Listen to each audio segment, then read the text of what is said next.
Malaikat itu apa? Malaikat itu kan yo dua pikiran. Terus iblis yo di pikiran. Sing podo-podo pikiran itu ya rontok bener iblis pikirannya itu. Tapi nurutnya bener malaikat. Jadi umpama agama kanut pikiran ya bener iblis. Berikut cara berpikir iblis itu Adam itu sangka lemah, aku sangka api, berarti keren aku. Nah cara pikirannya malaikat itu serah mikir bombol yonti dikongkon yo man. Jadi agama ini sanat, agama ini saulang lagi nopo sanat. Sakjane cara tauhid itu keberatan, aku ono istilah Baitullah ya keberatan. Wong Baitullah maknane omahe Allah sing takok. Allah manggon wirdi ning Ka'bah. Jadi kita harus ngikuti ulama. Dikatakan Baitullah itu nama penghormatan. Sesuatu itu mulia maka disebut Baitullah. Bukan berarti Allah nempat di situ. Maka Allah tidak butuh napa tempat. Jadi itu kan jelimet bang. Lagi-lagi yang tahu itu ulama. Masjid ya dikatakan Baitullah. Nah misalnya iki masjidnya pangeran, malah nambah mana nih lucu. Masjidnya pangeran, berarti iki tempat sujudnya pangeran, kacau kan? Tapi berhubung wong ra paham alhamdulillah demun iki masjidnya pangeran. Jajal makna nih bahasa Arab. Iki masjidnya pangeran, makna nih terjemah. Iki tempat kacau. Ini baru kayak bodoh ora roh nek iku kacau. Jadi kacau. Yang melane anut ulama. Jadi darani Baitullah dikatakan dalamnya Allah maknanya apa? Idhofatut tasyrif. Napa idhofatut tasyrif? Maknanya omah sing mulia sampai diistilahno dalamnya Allah. Kalau dalam ngaji-ngaji ulama itu agama ini dari awal unik. Allah melarang sujud kepada batu. Tapi kita sholat itu madhep Ka'bah. Kemudian juga ada batu. Makanya kita harus menanamkan bahwa semua sujud itu lillahi ta'ala. Dan soal ada arah ya penting arah. Orang mau arah madhep segoro kidul lah repot. Jadi arah itu mau dipakai kesepakatan untuk menunjukkan kalau kita muslim arahnya sujud itu ke Ka'bah. Tapi tetap sujud kita hanya lillahi ta'alanya kan. Kanjeng Nabi nanti takut ilmu Yahudi Muhammad nak langit bumi itu sebenarnya hancur pas kiamat terus manusia sing mati mulai Adam sementara tidak kok endi. Jadi kena takut ngono mirip so mirip Yahudi, nak mirip Sugair apa nak mirip Ngambure. Jadi agama ini selalu disoal pakai akal. Jadi agama tanpa akal ora iso berdiri, tapi kalau terlalu bawa akal itu ya repot. Ya makanya tadi itu pentingnya riwayat. Seorang lagi pentingnya nopo riwayat. Makanya coro Imam Malik itu nggak suka sama agama di logika itu nggak suka. Karena nanti orang yang punya logika terus merasa lebih punya otoritas terhadap apa agama. Ya sesuai pun agama itu angel oleh rangno sampean agama itu. Sampai saya kita bedai. Nabi Adam diusir ganti. Swarga. Terus swargane Nabi Adam saiki didakoni. Mergo swarga iku luase sak langit bumi. Lah nek iku saiki didakoni ndi? Swarga lebih luas ketimbang langit. Kan enggak mungkin sesuatu yang luas diletakkan di yang sempit. So, akhirnya Mu'tazilah enggak percaya anane swarga zaman Nabi Adam. Jadi swarga sing cipta Adam itu tidak sama dengan surga yang nanti arduhas samawati wal ard. Jari ahli sunnah ya sono, dan yang di serarah pokoknya ono. Ya itu kan sama-sama, nah, terus diterus ngomong debat. Ya sudah guys, nak suara aku semua busik kok gampang nerangno nak sebaroh. Secara teori kan gitu, ngerarah kok nerangno ya sausé. Ya sudah, sebenarnya bus warga wae lagi apa? Lagi nerangno. Pas aku nerangno kowe ra ning swarga, ya ora ketemu. Sekono anak nong cangkem elek ngono wis aku ben nerangno kowe ra ning kono ya wis akhire kak. Apa cocokan sampean? Aku tak nerangno swarga lah sing kono ben nerangno neraka. perkara neraka. Agama itu unik. Ya karena tadi apa ya? Dari awal agama ini di kaum yakinun, tapi akal yang berlebihan itu ya mengganggu agama. Ya sudah, makanya saya ulang lagi itu riwayat ya. Sebagian ini apa? Riwayat. Inna hadzal ilma dinun fanzuru amman ta'khuduna dinakum. Agama ini ilmu, kemudian kamu harus dari sanad yang benar, ya. Dari sanad yang apa? Dari sanad yang benar. Ya sudah seperti itu. Nah itu pulau setuju model kayak sholat sunat safar tidak harus madhep kiblat terus. Jadi agama ini sudah unik. Misalnya gini, sholat fardu kan wajib kiblat, tapi ada sholat yang nggak usah madhep kiblat, yaitu sunat safar. Misalnya orang di pesawat gitu. Karena guling-gulingan, nah, hakikatnya kiblat itu tidak fokus kita namun Allah Subhanahu wa Ta'ala. Jadi memang agama, tapi lagi-lagi itu butuh riwayat. Seorang lagi butuh riwayat. Kalau nggak pakai riwayat terus kok abu nawas kabeh. Karena tadi Amerika, seorang lagi Amerika, itu kalau dibor pas New York itu kena Ka'bah. Lah logikanya kalau arahnya pas itu kan bebas arah. Berarti orang Amerika oleh sholat bebas. Tidak bisa seperti itu, ya tetap anut konsensus ulama sana atau tradisi sana, kiblat itu ngambil arah mana, karena dia pas. Ya bumi yang ada arah itu secara akal kan hanya rubuk 1/4. Makanya kalau kamu belajar falak itu ada rubuk, lainnya itu sudah ada arah. Misalnya bumi bulat bola, yang sama atas dikatakan sama-sama di atas, ya kadarnya hanya 1/4. Lainnya itu sudah dikatakan samping. Makanya seperti Denmark itu ada daerah yang siang sampai 3 bulan, entah berapa siklus sekian puluh tahun. Ada yang lebih lama siangnya sampai 18 jam. Kalau di Eropa kadang puasa itu sampai 18 jam. Ada yang selalu gak kena matahari kayak kutub utara, kutub selatan. Nah makanya kalau misalnya sholat itu ngikuti apa? Kalau ngikuti matahari, orang kutub sholatnya hanya maghrib, isya, subuh. Gak wajib poso, orang tahu ono berino misalnya. Ya tidak bisa seperti itu. Jadi kalau nuruti logika kan terus berdebat terus. Tapi kalau nuruti rasa sebagai hamba, orang kutub butuh sujud sama Allah, orang kutub butuh loyal sama Allah dengan memperlakukan puasa. Ya sudah, akhirnya kita harus puasa. Nah lalu kalau ukurannya matahari, mereka tidak punya matahari. Memangnya puasa itu penyebabnya wujudnya matahari, apa penyebabnya loyalitas sama Allah Subhanahu wa Ta'ala? Loyalitas. Kalau penyebabnya matahari ya berarti kalau nggak ada matahari nggak usah apa?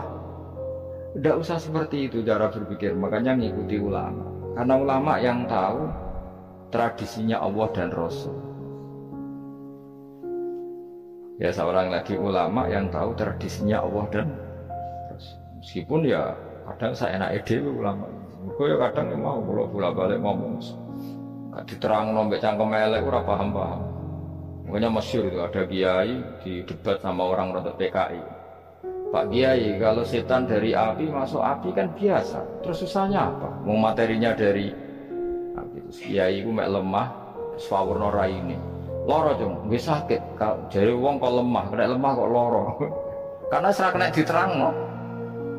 Manusia materinya kan dari tanah, berarti kena dipendem urip-uripan. Piye sih? Ya loro ya, lha ya jare kok lemah kok dipendem ning lemah kok. Karena dijelaskan pakai lisan yang baik, gak paham-paham.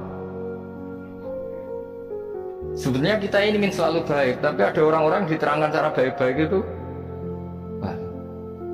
Kayak misalnya ana wong kondo, Gus kula niku bojo kula cerewet ngene-ngene, apike kula pegat dicereweti bojo mbek diarani duda iku lara ndi?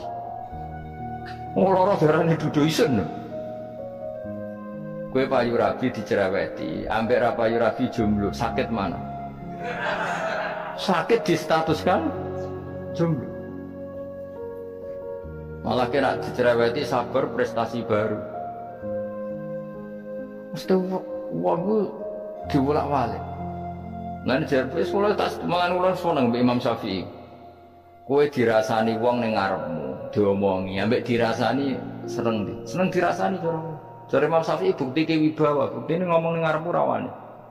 Jadi Imam Syafi'i itu rileks urip. Ya Aba Abdillah, orang yang tadi muji-muji jenengan itu kalau di luar maki-maki jenengan. Jadi alhamdulillah. Kok bisa itu kan pengkhianatan.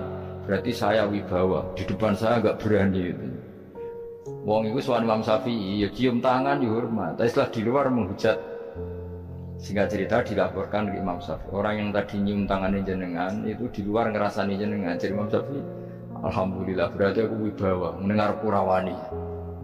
Ya dianggap enteng saja. Terus ada orang misoi Ja'far Shadiq. Sayyid Ja'far Shadiq itu Sayyid putune Nabi, orangnya soleh alim, gurunya Abu Hanifah. Di antaranya gurunya Abu Hanifah itu Sayyid Ja'far Shadiq. Itu kalau dihujat orang diomongin, dimaki-maki, sampai ke rumah. Pas mau masuk rumah, kamu masih ingin maki-maki saya? Iya, tak tunggu sampai selesai. Setelah selesai, sudah, sampun, sudah. Masih emosi orang, sudah. Kamu misoi saya berdasar apa yang kamu ketahui. Yang tidak kamu ketahui lebih banyak, maka saya tunggu. Justru izin. Izin sampai terus ketika ditanya kenapa engkau sabar ketika jenengan saya bisui, orang ini akhirnya tobat, mencium tangannya, mencium lututnya. Jawab saya Ja'far Shadiq, aturahu tu'sokurhan, aturahu yu'sokurhan. Kowe ora paham kalimat itu, tapi tak terangkan dan jadi wali. Kowe roh pangeran, ya tahu. Sing durakani pangeran tuh banyak enggak, yang maksiati pangeran tuh banyak enggak? Banyak. Lah yang pangeran sing di langit bumi wae dimaksiati, apa meneh terima aku. Akhirnya terus jadi orang-orang soleh itu cara berpikir itu di luar kapasitas kamu. Apa ya? Mereka itu hanya Allah, taunya itu hanya Allah. Aku kan enggak egois, harga diri. Mana ada agama berdasar harga diri itu. Kalau dalam bahasa Arab disebut hamiyat al-jahiliyah, itu gengsi nopo jahil. Makanya ketika saya berkali-kali cerita itu, ada seorang ulama dipanggil tetangganya, nom. Setelah sampai situ, sudah kembali, saya tidak butuh kamu. Setelah sampai rumah dipanggil lagi, sudah kembali lagi sampai 3 kali. Ulamanya itu tetap ceria, tetap nyaman. Ketika ditanya, kenapa engkau tetap nyaman? Wahai pemuda, kamu itu tetangga saya. Kata Allah dan Rasul, nak ku iman be Allah Rasul, kon ngapi tangga. Lah kon ngundang aku ya teko. Ya seneng wong nuruti perintahnya. Ketika kamu nyuruh saya kembali, ya saya kembali. Memang itu keinginan kamu. Kowe tanggaku, aku kon nurut mbek tangga. Aku ora urusane mbek kowe. Aku mau nyaman mbek perintahnya. Nangis pemuda tadi itu tobat. Kalau kamu kan warga diri, orang kok dipimpong. Nangis gak bakat wali blas ya. Jadi orang dulu itu nyaman. Karena pikirannya namung Allah Subhanahu wa ta'ala. Umar bin Abdul Aziz itu termasuk khalifah paling soleh setelah periode sahabat. Itu mau kapundhut itu semua antai. Ketika keluarganya menangis, kenapa kamu menangisi saya? Ya karena engkau mau mati. Memangnya kalau mati mau kemana? Ila khairi madhubin ilaih, kedat terbaik. Terus aku mbok kon urip awar kowe gak jelas iso ngrumat aku ta ora. Anak Allah malah jelas. Saiki apik ndi urip mbek wong ora jelas sampai sing jelas. Ya wis kapundhut. Kowe kan gak mati ku wedi. Dosane akeh. Lah mungkin nek urip terus ra dosa apa tengene. Gaya tok wis. Dosa kula cek kathah Gus kok mati terus. Ya malah apik mati ora dosa meneh. Biasa wae nek apik mati biasa karena potensinya kamu urip suwi ku dosane apa taat meneh. Iya jawab. Potensine. Dosa meneh apa taat meneh? Apa ya dosa ya taat. Terus pas mati pas taat atau pas dosa?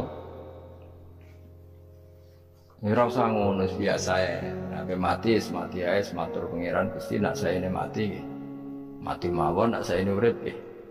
Urip mawon Gusti semua anut jenengan. Zaman kula urip sing ngrumat nggih jenengan mungkin sampean mati sing ngelola nggih napa? Jenengan pun dunya sing ngurusin jenengan. Kan sebenarnya kalau kita berpikir gitu kan nyaman. Zaman kamu hidup yang mengendalikan jantung, paru-paru, oksigen juga Allah. Dan kamu nggak tahu caranya, tahu-tahu hidup. Tapi setelah mati dikubur kamu iskal. Lalu sistem pernafasan saya gimana setelah saya mati? Memangnya zaman yang dunia kowe roh. Oh karena ada oksigen. Nah, terus oksigen wujudnya karena apa kowe ya ora roh? Oksigen dari zat gini lah zat iku kok sapa ya ora roh. Mau gaya tok ngomong mau tetep akhirnya ora roh. Lan kadang kula gawok mbek wong goblok wis ora roh kabeh dari awal mau alam pokoke gak usah nerang.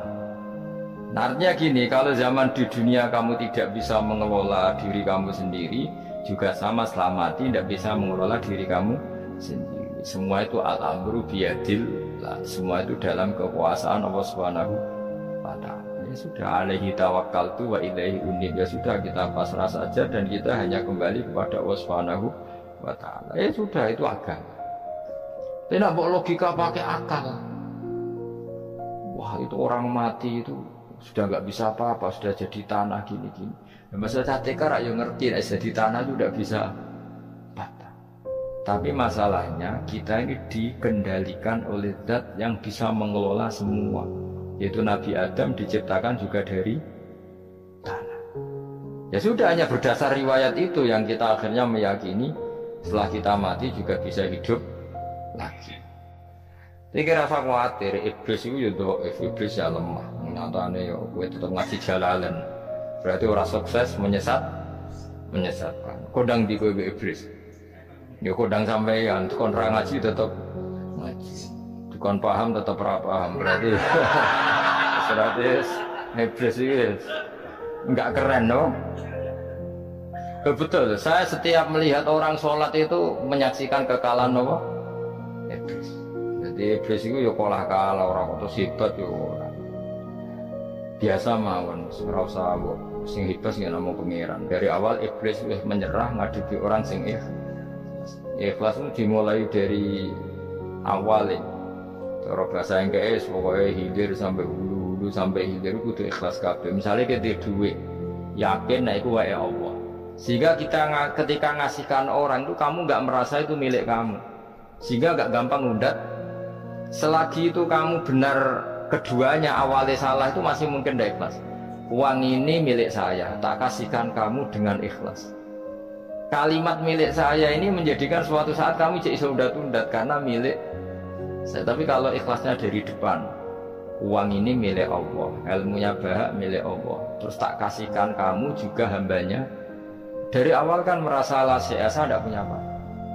Tapi selagi saya ikhlasnya hanya separuh, ilmu saya tak kasihkan kamu karena Allah, berarti masih potensi enggak ikhlas ya. Jadi kalau ngelatih ikhlas itu harus dua-duanya. Kamu punya uang milik Allah, punya ilmu milik Allah, punya jabatan milik Allah, kemudian kamu kasihkan sesuai perintah Allah, itu lebih mudah ikhlas karena la haula wala quwata illa billah. Selagi masih separuh saja salah, itu potensi berikutnya juga ikut salah. Misalnya aku ngurmat yatim mau ikhlas, duitku tak kena. Kata duitku itu menjadikan suatu saat dulu tak rumat tuh saya jebule lali aku. Tapi kalau alhamdulillah saya pernah digerakkan Allah ngurmat yatim dengan milik Allah juga, sehingga kita sekedar pernah melakukan ketaatan ini senang. Nggak penting berikutnya anak yatim ini nanti peduli kita apa enggak, nggak penting. Yaitu ikhlas ya. Ikhlas itu sesuatu yang semuanya lillahi ta'ala. Ya, inna sholati wa nusuki wa mahyaya wa mamati lillahi rabbil alamin. Masyhur itu khilafnya ulama. Apakah malaikat itu termasuk umatnya Kanjeng Nabi Muhammad SAW? Ada ulama yang mengatakan cara pandang Nabi diutus itu untuk mensolehkan yang tidak soleh atau mensolehkan yang potensi tidak soleh. Kan orang itu ada dua, ada yang memang tidak soleh disolehkan, ada yang potensi tidak soleh, sebetulnya sudah soleh tapi potensi juga tidak soleh, terus disolehkan. Nah malaikat ini kan tidak berpotensi maksiat, sehingga agak butuh nabi. Seorang lagi, malaikat itu kan nggak mungkin nggak soleh, selalu soleh. Berarti nggak butuh nabi. Itu cara pikiran Imam Suyuti. Sehingga dia mengatakan Quran itu memperingatkan semuanya kecuali malaikat, karena malaikat tanpa diperingatkan sudah soleh. Tapi kata ulama yang lain tidak seperti itu. Malaikat tetap senang sebagai umatnya Rasulullah Shallallahu Alaihi Wasallam karena butuh status tasyrif. Tasyrif itu keren. Nanti takut itu melok kelompok sopo, melok kelompok Kanjeng Nabi Muhammad Shallallahu Alaihi Wasallam. Sehingga kalau nanti ditanya Allah, mimman anta misalnya, min ummati habibika Muhammad, itu keren. Kayak termasuk umatnya kekasihmu Nabi Muhammad Shallallahu Alaihi Wasallam. Lalu kamu ngikuti apa? Yo min ahsani kitabik, mengikuti kitab terbaikmu ya Allah. Sehingga mereka ikut umatnya Nabi bukan karena disolehkan, tapi karena tasrif, satu kehormatan. Itu yang diikuti ulama. Tradisi kita ahli sunnah ngikuti yang pendapat itu, ngikuti bahwa malaikat pun suka dikategorikan umatnya Kanjeng Nabi Muhammad Sallallahu Alaihi Wasallam karena nambahi tasrif. Nambahi apa? Tasrif. Masyhur itu Imam Suyuti dalam hal ini kita ngikuti ulama mayoritas, bukan ngikuti yang ini. Masyhur kan Jibril ditanya, kan itu ketika Jibril ketemu Nabi Muhammad ditanya, untungnya apa kamu jadi safir? Safir itu kira-kira terjemahan bebasnya panitia saya. Jibril itu kan ya jauh dari langit turun bumi, dari langit itu kan jauh. Terus kamu untungnya apa? Karena Jibril itu tahu betul peristiwa yang pernah dilakukan Allah. Yaitu kayak apa malaikat yang di langit bisa diusir karena kesalahan tertentu. Malaikat yang sok suci kayak siapa itu Harut Marut juga dihinakan seperti itu. Dan Jibril tahu betul Allah itu yaf'alu ma yasha. Jadi yang sekarang malaikat bisa saja jadi pokoknya tahu betul Allah bisa melakukan apa saja. Karena Jibril tahu betul Allah, karena dia ketua malaikat. Kan kita tahu misalnya ada sejarah siapa? Harut Marut, dari malaikat menjadi hina seperti itu. Jibril akhirnya tanya, ya sudah, Jibril punya, terus ditanya Nabi, kamu untungnya apa setelah jadi safir saya, jadi panitia yang ngurusi wahyu. Terus kata malaikat Jibril, saya tidak pernah merasa aman.